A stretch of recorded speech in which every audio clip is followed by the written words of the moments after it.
चलिए, अपने जो लास्ट डिस्कशन कवर किया उसमें इलेक्ट्रिक फील्ड का बेसिकली एक हमने आइडिया लिया कि वह इलेक्ट्रिक फील्ड कैसे होगी, तो सर्कुलर लूप में आएगी। इनर पार्ट में इलेक्ट्रिक फील्ड कैसी होगी, जो इनर पॉइंट्स होंगे सिलिंड्रिकल रीजन के अंदर पॉइंट्स होंगे उन पे इलेक्ट्रिक फील्ड क्या होगी, डिस्टेंस पे डिपेंड करेगी, बढ़ेगी, लीनियरली वेरी करेगी। और आउटर पार्ट में जो पॉइंट्स होंगे वहाँ पे इलेक्ट्रिक फील्ड इन्वर्सली प्रोपोर्शनल होगा डिस्टेंस का। चलिए एक क्वेश्चन करते हैं और आगे देखा जाए। क्वेश्चन ऐसा दिया गया यहाँ पे, ये आपको एक रीजन दिया गया था, डॉट दिख रहा है, 60 सेंटीमीटर के रीजन में आपकी मैग्नेटिक फील्ड प्रेजेंट है। ये वो पाइप है जिसके अंदर आपकी फील्ड है, ये 60 सेंटीमीटर के पाइप के अंदर फील्ड है।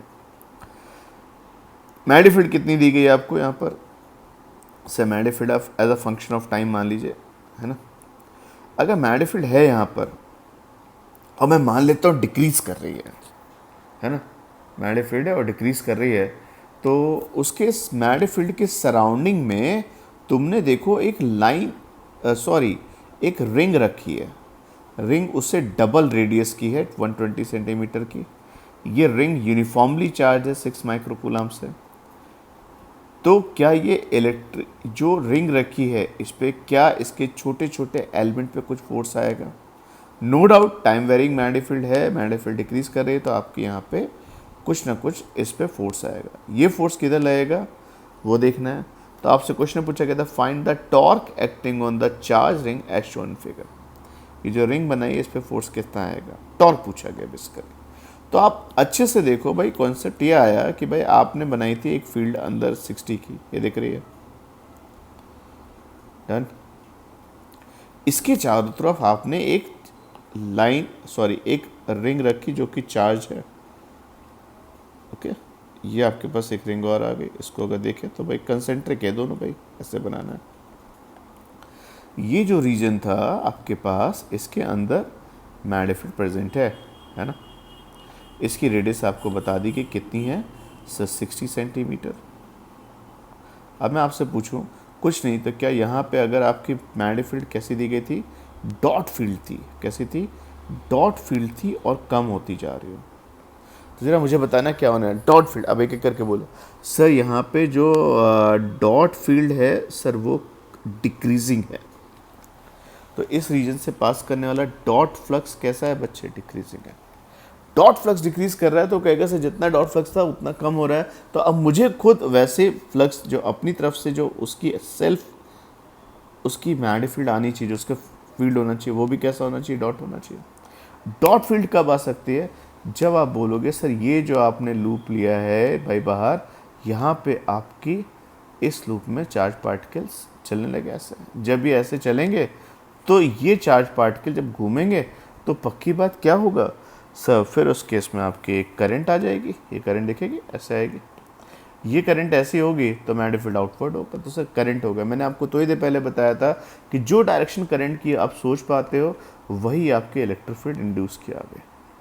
लेकिन ये इलेक्ट्रिक फील्ड अब ध्यान से देखना, जहाँ पर रिंग है वहीं पे फील्ड है, वहाँ पे आपका चार्ज कितना मान लेता हूँ भाई, DQ चार्ज मान लिया, एक छोटा सा एलिमेंट ले लिया यहाँ पे DQ का। ऐसे इस रिंग पे बहुत सारे DQ अपनी अपनी जगह पे प्रेजेंट इलेक्ट्रिक फील्ड से इंटरेक्ट कर रहे होंगे। जरा मुझे एक बात बताना, केवल इस DQ पे फोर्स कितना होगा? पॉइंट चार्ज का फोर्स भाई देखा जाए तो हमने पहले से पढ़ा हुआ है DF equal to Q into E होता था, ये आपके पास आ गया DQ इंटू ई।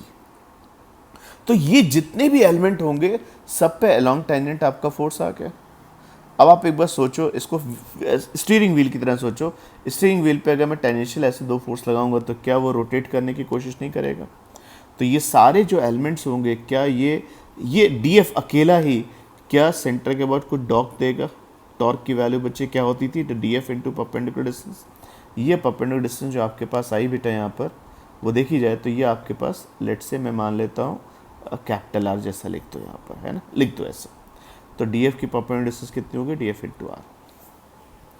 तो ये डी टाउ आ गया। अच्छा ऐसे ये जो फोर्स आएगा इससे टॉर्क इस पॉइंट के बाद कैसा आएगा, एंटी क्लॉकवाइज। इस फोर्स का टॉर्क भी कैसा होगा, एंटी क्लॉकवाइज। इस फोर्स का टॉर्क भी कैसा होगा, एंटी क्लॉकवाइज। तो जितने भी टॉर्क आएंगे वो सारे ऐड होंगे, तो टोटल टॉर्क कितना हो जाएगा, sigma D tau sigma DF into R। DF कितना था आप देखो ध्यान से, तो कितना था DQ into E into R। Clear. Electric field हर पॉइंट पे सेम है, यस सर। इलेक्ट्रिक फील्ड आप कॉमन ले सकते हैं, डिस्टेंस सेम है, यस सर। और सिग्मा डी क्यू क्या हो गया सर? टोटल चार्ज, तो आपने से क्यू लिख दिया। तो जो टॉर्क आपका इस रिंग पे आया वो कितना हो गया? क्यू इंटू आर इंटू ई। भाई क्यू आपको दिया गया, आर हो गया। ये इलेक्ट्रिक फील्ड कहाँ पर है? आउटर रीजन में। याद है इलेक्ट्रिक फील्ड आउटर रीजन में कितनी थी सर? एक तरीके से आपके इनर रेडियस का square divide by 2r dB by dt। तो भाई ये आर आर तो कैंसिल होगा भाई, सीधी सी बात है। इलेक्ट्रिक फील्ड में डिनोमिनेटर में डिस्टेंस आ रही थी और टॉर्क में मल्टीप्लिकेशन में डिस्टेंस आ गई, तो मेरे पास आंसर आ गया q are naught square by 2 dB by dt। ये मेरा टॉर्क आएगा इस पर। क्लियर? चाहे तो आप इसकी मैग्नीट्यूड निकाल सकते थे, लेकिन टॉर्क की बात है। अब वो क्या कहते हैं, मेरी बात समझो, बड़ी बढ़िया सी चीज़ आती है कि ये जो तुमने सिलेंड्रिकल रीजन था, है ना, जैसे ये सिलेंड्रिकल रीजन करंट से आ रहे होगे, मैं जाता हूँ एकदम से इसको सडनली स्विच ऑफ कर देता हूँ। अब स्विच ऑफ करना एक प्रोसेस, इसमें सडनली मैग्नेटिक फ्लक्स उससे क्या हो गया? ज़ीरो हो गया। तो एक शॉर्ट इंस्टेंट के लिए जिस मोमेंट में आपका यहाँ फ्लक्स चेंज हो रहा होगा, उतनी ही देर के लिए यहाँ पे एक इलेक्ट्रिक फील्ड आई होगी। Yes sir. इलेक्ट्रिक फील्ड कैसे आएगी मैंने आपको बता दिया। अगर डिक्रीजिंग है तो मैंने आपको पहले बता दिया, अगर डॉट डिक्रीजिंग है तो कोशिश करेगा अपनी तरफ से डॉट फील्ड प्रोड्यूस करने का, और ये करंट का डायरेक्शन आ गया। तो अगर ये टाउ है तो सबको पता है टाउ किसके इक्वल होता था? अगर याद रखो तो टाउ हो गया q are naught square by 2 into d b by d t. Torque सबके किसके इक्वल होता था? D l by d t. तो अब आपका जो मैग्नेटिक फील्ड स्विच ऑफ हुई है उस इंटरवल का मुझे फर्क नहीं पड़ता, क्योंकि डी टी तो कैंसिल हो गया। Sir magnetic field switch off होने से q are naught square by 2 d b, है ना, ये मेरा एंगुलर मोमेंटम आ जाएगा। तो ये हो गया q are naught square by 2 into d b. D b क्या हो गई? जो मैग्नेटिक फील्ड थी कुछ भी रही होगी उससे ज़ीरो हो गई, तो बी माइनस ज़ीरो आ गया। और डी एल भाई पहले रिंग रेस्ट पे थी, अब रिंग क्या होगी? रोटेट करेगी। रिंग अगर आपके इस एक्सिस के बाद टर्न करती है ना, इस तरीके से, तो उसका एल किसके इक्वल होगा? तो रोटेटिंग अबाउट फिक्स एक्सिस के केस में एल की वैल्यू क्या होती थी? आई ओमेगा। आई कितना हो जाएगा? सिंपल से अगर रिंग की रेडियस आप कितनी लेते हो? M are square. तो M are square into omega is equal to Q are naught square by 2 into P. तो स्विच ऑफ करने से सडनली ये रिंग जो आपकी ब्लू कलर की है ये घूम जाएगी। कितनी एंगुलर स्पीड से घूमेगी बच्चे, वो हम सॉल्व कर ही रहे हैं। तो ओमेगा की वैल्यू कितनी आ गई? Q are naught square by 2 into b divide by m are square. Clear?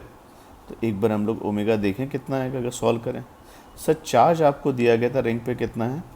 Sir 6 microcoulomb, 6 into 10⁻⁻⁶, और r square by r naught क्या हुआ? आर नॉट आपका वो रेडियस हो गया जिसमें आपका मैग्नेटिक फील्ड प्रेजेंट थी, तो वो आपका 60 था, और जो आपने आउटर लिया है वो कितना है? 120। तो स्क्वायर कर दी, यूनिट चेंज करने की ज़रूरत नहीं है। इनटू मैग्नेटिक फील्ड पहले कितनी थी आपने मान ली बच्चे? 4 टेस्ला।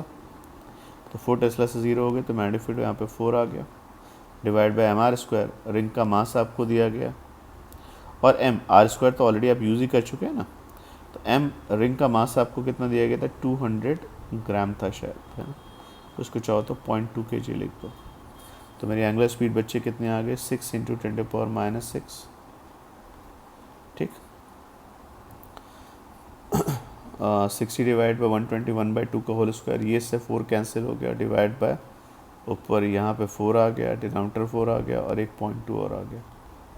तो 4 कैंसिल। 2 इंटू 10⁻⁻1 लिखोगे तो 3 इंटू 10⁻⁵ रेडियन पर सेकेंड। ये आपकी एंगुलर स्पीड आ गई सडन स्विच ऑफ करने के इसमें। तो एक बार रिवाइज करें क्या हुआ होगा। ये जो आपने मैग्नेटिक फील्ड ली है सिलिंड्रिकल रीजन में, ये अगर किसी जगह प्रेजेंट हो, वेरी कर रही है, तो ये सराउंडिंग में बाहर भी फील्ड देगी और अंदर भी फील्ड देगी। अगर आउटर रीजन में एक तुम चार्ज पार्ट रिंग रखते हो तो वो इलेक्ट्रिक फील्ड उससे इंटरेक्ट करेगी, उसको टर्न करेगी। तो टॉर्क और ओमेगा का डिस्कशन आया। डी टी क्यों कैंसिल हुआ? उसका रीज़न सिंपल सा है, भाई मैग्नेटिक फील्ड बहुत तेज़ी से स्विच ऑफ हुई है, तो जो इलेक्ट्रिक फील्ड प्रोड्यूस हुई होगी जिससे टॉर्क आएगा, उन सब की एज बहुत छोटी सी रहेगी। पर ऐसे समझ लो इम्पल्स जैसा होगा, जैसे इम्पल्स की एज कम होती थी वैसे एंगुलर इम्पल्स में बहुत शॉर्ट इंस्टेंट के लिए आएगा, पर डी टी कैंसिल ही हो गया। ये क्लियर है? अगला डिस्कशन देखा जाए, बड़ा अच्छा सा डिस्कशन है, बहुत बढ़िया। ये भी एक क्वेश्चन है कि भाई आपने क्या किया, एक मैग्नीफील्ड, ये देखो सिलेंड्रिकल मैग्नीफील्ड दिख रही है सबको, है ना, ये सिलेंड्रिकल मैग्नीफील्ड दिख रही है। इस सिलेंड्रिकल मैग्नीफील्ड को हम पहले भी देख चुके हैं, आर रेडियस की है। इस बार बताया गया मैग्नीफील्ड अल्फा टी है, डॉट फील्ड है, और सबको पता है मैग्नीफील्ड जैसे जैसे जैसे समय बढ़ता जाएगा फील्ड बढ़ती जा रही है, ठीक है। अब आपने क्या किया, इस मैग्नीफील्ड के अंदर एक कॉपर रॉड रखी, और कॉपर रॉड रख के आपसे क्वेश्चन पूछा गया potential difference across the ends of the copper rod at equilibrium बताइए, ठीक है सर। सिर्फ कॉपर रॉड आपने रख दी और आप बोल रहे पोटेंशियल डिफरेंस, आप तो हमसे मना कर रहे थे पोटेंशियल डिफरेंस इसमें आता ही नहीं है, नहीं पोटेंशियल डिफरेंस नहीं है। पर अब यहाँ पूछा गया तो इस क्वेश्चन को जरा समझो क्या हुआ होगा। तो एक बार देखा जाए क्या हुआ, आपने फील्ड बनाई यहाँ पर आर रेडियस का, ये आर रेडियस का सिलेंड्रिकल रीजन में फिर से एक बार ड्रॉ कर देता हूँ, ओके। ये आपने आर रेडियस का सिलेंड्रिकल रीजन ले लिया, दिख रहा है, इससे मैग्नीफील्ड बढ़ रही है। अच्छा मैं अभी कुछ नहीं रखूँ, कॉपर ऑपर रॉड ना रखूँ, तो बी की वैल्यू अल्फा टी के हिसाब से इनर जो पॉइंट्स हैं, जो उस रिंग सिलेंडर के अंदर वाले पॉइंट्स हैं, देख रहे हैं ये पॉइंट्स, इन पॉइंट्स पे क्या एक इलेक्ट्रिक फील्ड आएगी, यस। पहली बात तो आप मुझे बताओ, अगर आप इसके सॉल्यूशन को अप्रोच करना चाहते हो तो इनर रीजन में इलेक्ट्रिक फील्ड की वैल्यू तो आपको बताया गया है कितना आता है, r/2 dp/dt, डन।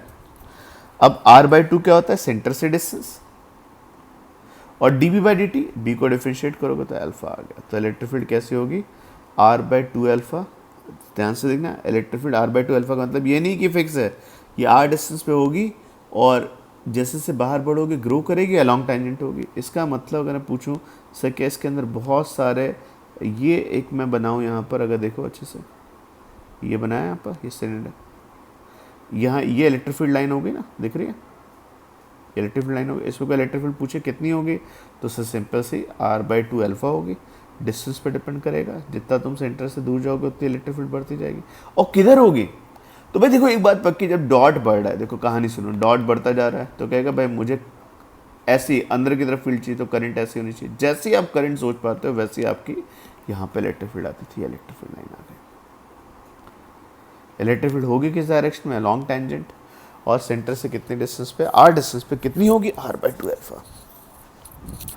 सर हम आपकी बात मान गए, इसका मतलब बच्चे अगर मैं यहाँ पे पूछूँ तो इलेक्ट्रिक फील्ड ऐसी होगी। अगर मैं एक रिंग और बनाऊँ, थोड़ी सी बड़ी बना दूँ, है ना, देखो एक ही पॉइंट की फील्ड तो नहीं देखनी, आप एक पॉइंट की और देखिए फील्ड, ये आ गया। यहाँ पे कोई पूछे इलेक्ट्रिक फील्ड किधर होगी, तो आपको इसका इलेक्ट्रिक फील्ड अलॉन्ग टेंजेंट होगी, तो इस जगह ऐसी होगी। अगर आप बनाओगे, ये इलेक्ट्रिक फील्ड अलॉन्ग टेंजेंट आ गई, यहाँ देखो ऐसे आ गया।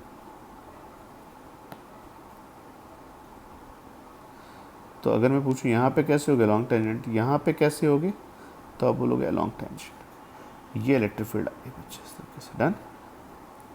अब अगर आप जहाँ पे बात कर रहे हो उस जगह अगर आप एक कॉपर रॉड रखो तो क्या होने वाला है, सबसे पहले तो आई इलेक्ट्रिक फील्ड।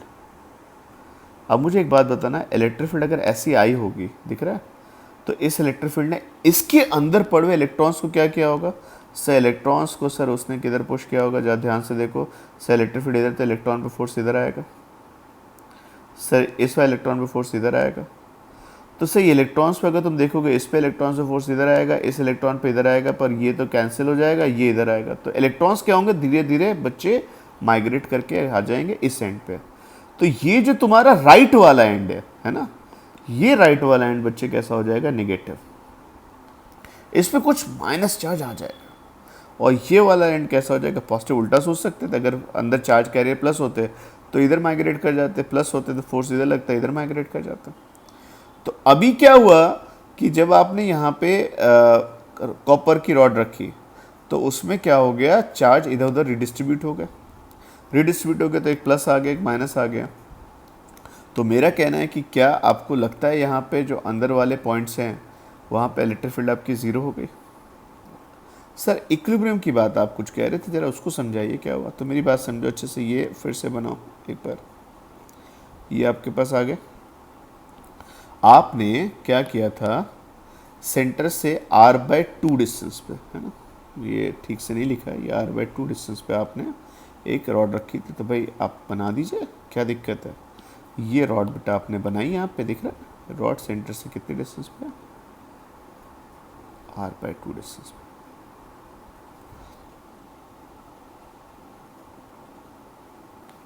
अब मेरा कहना था भाई यहाँ पे चार्ज पार्टिकल तो आ गए इस तरीके से, चार्ज पार्टिकल ये प्लस आ गया, माइनस आ गया। अब क्या चार्ज पार्टिकल भागते ही रहेंगे इधर से, इस साइड माइनस इकट्ठा होता ही रहेगा? नहीं सर, एक इक्विलिब्रियम आएगा। इक्विलिब्रियम में अगर पूछा जाए तो सर जो अंदर चार्ज पार्टिकल होंगे वो नहीं चल रहे होंगे। इसका मतलब कहीं पर भी आप देखोगे तो जो इलेक्ट्रिक फील्ड आई होगी, अगर ध्यान से देखो तो तुम्हारी इलेक्ट्रिक फील्ड आपकी इस तरीके से आई थी, तो इस पॉइंट पे क्या, अगर मैं सेंट्रॉइड वाले पॉइंट की देखूं तो एक इलेक्ट्रिक फील्ड आपने दिखाई थी, ये कौन सी थी याद करो, r/2 dy/t। और ये किससे बैलेंस हो गई होगी सर, प्लस की इलेक्ट्रिक फील्ड माइनस का, ये कौन सी field, non conservative, r/2 dv/dt। ये कौन सी फील्ड, कंजर्वेटिव फील्ड। भाई इक्विलिब्रियम जीरो होना चाहिए, नेट इलेक्ट्रिक फील्ड जीरो होनी चाहिए। तो इस बार हमारी दो इलेक्ट्रिक फील्ड्स का पहली बार आमना सामना हुआ है। नॉन कंजर्वेटिव इलेक्ट्रिक फील्ड सबको पता है बच्चे कितनी हो गई, r/2 dv/dt। और जो कंजर्वेटिव वाले इस पॉइंट पे आ गई वो सर इसको बैलेंस करेगी। तो वो उसका कोई फॉर्मूला पूछे सर नॉन कंजर्वेटिव, सर देखो भाई जीरो आ रहा है तो ये नॉन कंजर्वेटिव के एक्जैक्टली अपोजिट आ जाएगी। तो क्या अब आपको लगता है कि कंजर्वेटिव फील्ड आ गई तो ये एंड हाई पोटेंशियल और ये एंड लो पोटेंशियल बोल सकते हैं? यस सर, आप बोल सकते हैं। तो अगर ये जो आपने रॉड ली थी बच्चे, अगर आप अच्छे से देखोगे तो क्या मैं इस केस में dv equal to minus e c dot d r लिख सकता हूँ? Yes sir. इलेक्ट्रिक फील्ड के डायरेक्शन चलोगे पोटेंशियल डिक्रीज करेगा। अब इलेक्ट्रिक फील्ड होगी कितनी, तो आप अच्छे से देखना, इधर देखा जाए भाई आपको चलना है इस डायरेक्शन में। देखिएगा मैं फिर से एक डायग्राम और बना देता हूँ बच्चे, इधर देखो, ये आपने रिंग ली, ये आपने रॉड ली, ये आपका सेंटर आ गया, ये आपने रॉड ली यहाँ पर,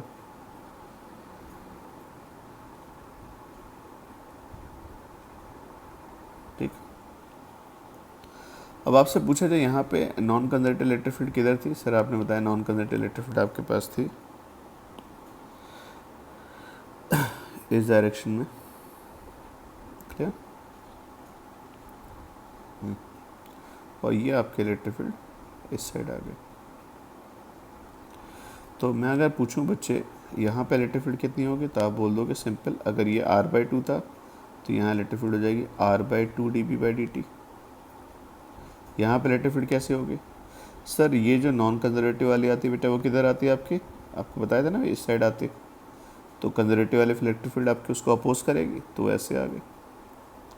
तो अगर ये एंगल बच्चे में थीटा लूँ, है ना, तो देखो ये अच्छे से देखना, ये कंजर्वेटिव वाली इलेक्ट्रिक फील्ड आई ना आपके पास, ये कितना डिस्टेंस था बच्चे, r/2, ये डिस्टेंस कितना हो गया r, तो इलेक्ट्रिक फील्ड किसका इक्वल हो जाएगा बोलो, r/2 dv/dt। क्लियर। ये कंजर्वेटिव वाली इलेक्ट्रिक फील्ड है बच्चे, है ना। तो मैं एक काम करता हूँ, यहाँ पे इसको हटा देता हूँ 1 मिनट के लिए, इसको, ये r/2 dv/dt मैं आपको दिखा रहा हूँ बच्चे, ये नॉन कंजर्वेटिव इलेक्ट्रिक फील्ड इधर आती, ऐसा आ गया। अब आपसे मैं पूछूं बच्चे, आपको डिस्प्लेसमेंट तो इस डायरेक्शन में dr लेना है, तो अगर थोड़ा सा आगे बढ़ोगे तो dv की वैल्यू क्या होगी, तो आप लिखोगे सिंपली, बहुत सिंपल वर्ड में, minus E dot d are. Minus E D R, आप अगर ध्यान से देखो तो ये एंगल अगर थीटा आ रहा था तो ये एंगल 90, ये 90 माइनस थीटा, और ये देखो ये 90, ये 90 माइनस थीटा, तो ये थीटा हो गया, तो E D R cos theta करके आ गया। ई की वैल्यू कितनी है बच्चे, r/2 dv/dt, है ना। आर क्या है यहाँ पे, डिस्टेंस, और डी आर आप लेंथ के अलॉन्ग चल रहे थे। कॉस थीटा कितना होगा, तो कॉस थीटा की वैल्यू हो जाएगी, देखो अच्छे से, कॉस थीटा इस डायग्राम में r/2 डिवाइड बाय आर, तो ये वैल्यू बच्चे चेंज हो गए, r/2 बाय आर। तो आप टेक्निकली देखो तो आर आर कैंसिल हुआ, जो dv की वैल्यू आई वो माइनस, देखो बड़ा बढ़िया सा आंसर आएगा, dv की वैल्यू हो जाएगी माइनस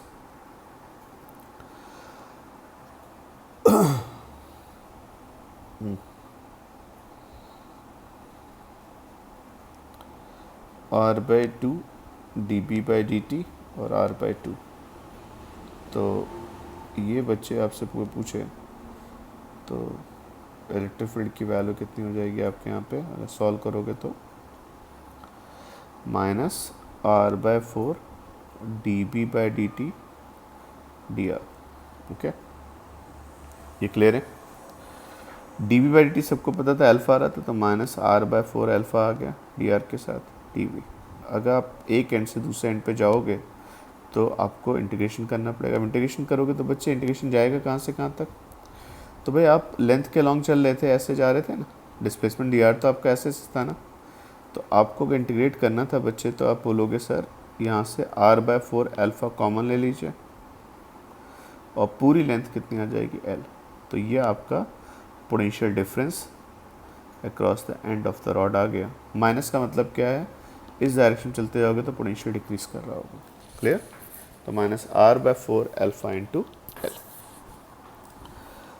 तो कौन सा एंड, अगर मैं पूछूं सर कौन सा एंड हाई पोटेंशियल एंड हुआ, तो आप अच्छे से देखना। देखो नॉन कंजर्वेटिव से नहीं समझ सकते थे, क्या कहानी आई, आपके इलेक्ट्रिक फील्ड किधर आ गई, कंजर्वेटिव वाले इस डायरेक्शन में, नॉन कंजर्वेटिव वाले इधर, तो सर यहाँ पे इलेक्ट्रिक फील्ड ये प्लस और ये माइनस, तो आंसर हो गया -r/4 अल्फा इंटू एल।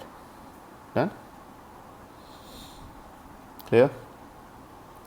तो ये आपका डिस्कशन आ गया जिसमें पहली बार आपने कंजर्वेटिव और नॉन कंजर्वेटिव दोनों साथ साथ देखे। तो ये दो न्यूमेरिकल्स हमने किए यहाँ पर। नेक्स्ट पार्ट में हम लोग इसके आगे वाले डिस्कशन को कवर करेंगे, जिसमें हमने एक तरीके से TVMF कंप्लीट किया, क्वेश्चंस किए। नेक्स्ट पार्ट में हम लोग कवर करेंगे सेल्फ इंडक्शन को। ओके,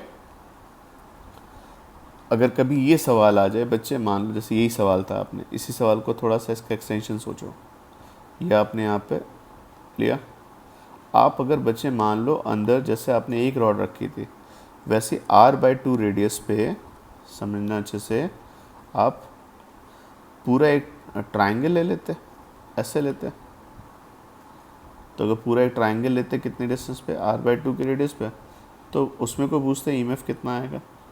तो आप ट्राई करके देखना बच्चे, उसमें तीनों रॉड में EMF आएगा और बहुत बढ़िया आंसर आएगा।